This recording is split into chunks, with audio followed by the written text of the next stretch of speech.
आपने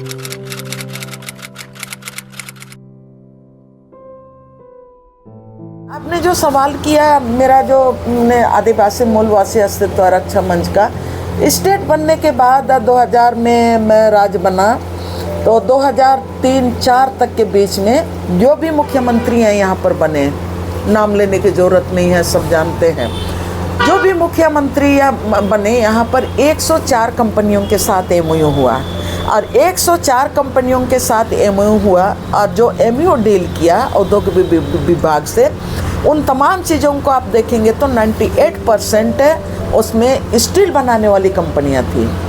अब हम लोगों के ये समझ के परे था कि आप जो MOU किए हैं लगभग 400 कंपनियों के साथ, और वो 400 कंपनियों के साथ किए हैं, उसमें से आपका 98% स्टील मेकर कंपनियां हैं। तो सबको, इस देश को क्या स्टील ही चाहिए? इस देश को भोजन भी चाहिए, इस देश के नागरिकों को भोजन भी चाहिए, एजुकेशन भी चाहिए, पानी भी चाहिए, स्वस्थ जिंदगी भी चाहिए, स्वस्थ पर्यावरण भी चाहिए। लेकिन आप तमाम जो MOU डील किए हैं वो स्टील बनाने वाली, और स्टील बनाने वाली कंपनियों को आप सबको को अगर ज़मीन पर उतारेंगे तो ये तो झारखंड तो पूरी तरह से ख़त्म हो जाएगा। असली कि उनको कोयला चाहिए, उनको तंबा चाहिए, लोहा चाहिए, उनको अभ्रक चाहिए, यहाँ का एक एक जल स्रोत का पानी, उनको बूंद बूंद पानी उनको चाहिए। तो फिर ये तो झारखंड तो पूरी तरह से ख़त्म हो जाएगा। तब उसी बीच में जो ArcelorMittal के साथ मतलब उस समय अर्जुन मुंडा थे, उन्होंने जो MOU किया था, और उस कॉपी को जब पहले तो वो मनोहरपुर सिंहभूम में प्लांट को लगाने का कोशिश किया था, लेकिन वहाँ सिंहभूम के आदिवासियों ने उसका विरोध किया। तब अखबार में पढ़ रहे थे कि सिंहभूम के आदिवासी ArcelorMittal कंपनी का विरोध कर रहे हैं। उधर का विरोध के बाद अर्जुन मुंडा उसको ये खूंटी जिला, रांची जिला और गुमला जिला, इस इलाके में वो लाने का काम किया। उस समय खूंटी जिला नहीं बना था, रांची जिला के अंतर्गत ही था। इन जब उसको मैंने कुछ लोग बोलने लगे, जो मिडिल क्लास हैं, नॉन ट्राइबल आदिवासी हैं, वो लोग बोलने लगे कि नहीं, मित्तल कंपनी को हम लोग ज़मीन देंगे कारखाना लगाने के लिए, हम लोग उसका स्वागत करते हैं।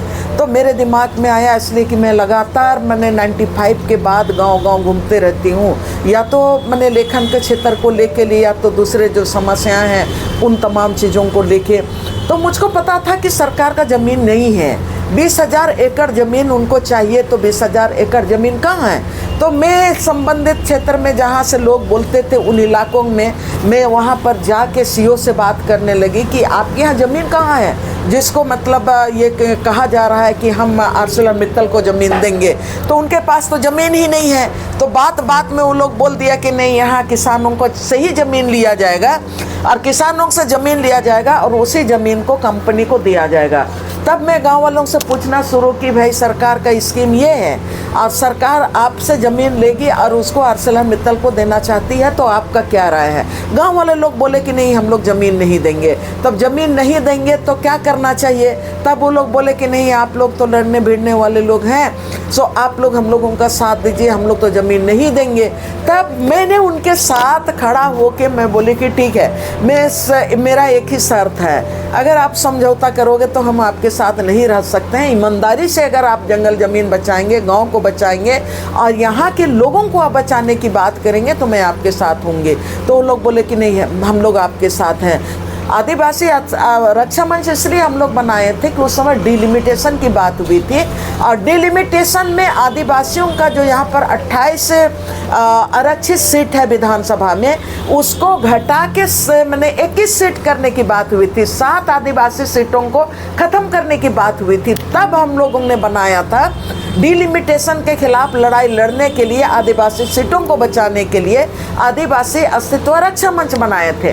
लेकिन जब ArcelorMittal इस इलाके में मैंने ज़मीन लेने के लिए वो सक्रिय हो गई है और सरकार भी सक्रिय हो गया, तो जो आदिवासी अस्तित्व रक्षा मंच हम लोगों ने बनाया था, लोगों के साथ बैठ के हम लोगों ने तय किया कि उसी आदिवासी अस्तित्व रक्षा मंच को, यहाँ पर मूलवासी भी हैं, मैंने आदिवासी के अलावे और भी हैं, तुरी है, लोरा है, कुमार है, वहाँ पर तेली है, बनुआ है, सबको ही है, अगर आदिवासी भी हैं जिसको मूलवासी कहते हैं। तो हम लोगों ने उसको आदिवासी मूलवासी अस्तित्व रक्षा मंच करके उसका नाम को मैंने जोड़ा और फिर हम लोगों ने उसी बैनर से आंदोलन करना शुरू किया और आंदोलन में मैंने आदिवासी मूलवासी सभी समुदाय उसमें शामिल हुए और फिर हम लोगों ने उसको प्योरली आंदोलन का ही एक सिंबल के रूप में रखा।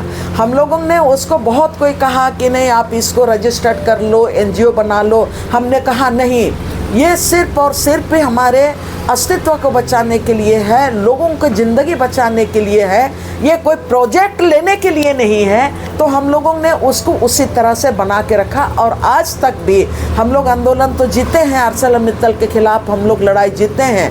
हम लोग 2006 से शुरू किए, 2010 में लग्जमबर्ग से लक्ष्मी निवास मित्तल को प्रेस कॉन्फ्रेंस करके कहना पड़ा कि खूंटी और गुमला क्षेत्र में हम ज़मीन अधिग्रहण नहीं कर सकते हैं, इसलिए कि वहाँ का लोकल जो ऑर्गेनाइजेशन है वो बहुत मजबूत है, इसलिए हम क्षेत्र हम शिफ्ट करेंगे। तो उसके बाद भी अभी भी आदिवासी मूलवासी अस्तित्व रक्षा मंच तमाम आदिवासी मूलवासियों के ज़िंदगी को लेके, तमाम ह्यूमन राइट्स के मुद्दों को लेके वो आंदोलन करते रहता है। और हम लोग मैंने इसको पूरी तरह से हम लोग मतलब रखे कि नहीं, इसमें तानाशाह की तरह हम लोग चलाएंगे नहीं। मैं तो हमेशा, मेरा कोई पद नहीं रहा, मैं सिर्फ कन्वेनर, शुरू में भी कन्वेनर थी, अभी भी मैं कन्वेनर के रूप में मैं संयोजन का काम करती हूँ।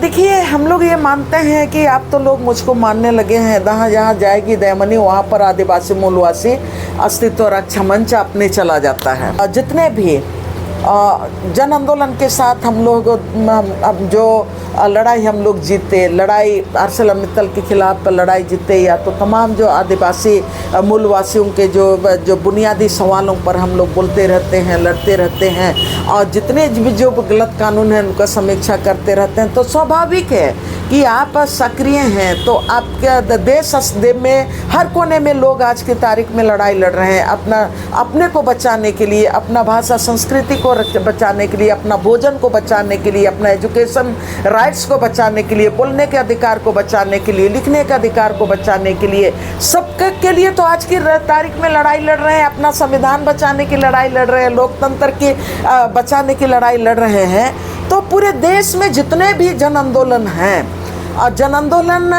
आज पूरे देश में सफल हुए हैं, तो एक दूसरे के साथ संबंध रख के ही, एक दूसरे को समर्थन देके, फिजिकली समर्थन, नैतिक समर्थन, मुद्दों के साथ मतलब एक दूसरे के साथ बातचीत करके उनके आंदोलन को के नज़दीक जाके हम लोगों ने समर्थन देने का काम किया।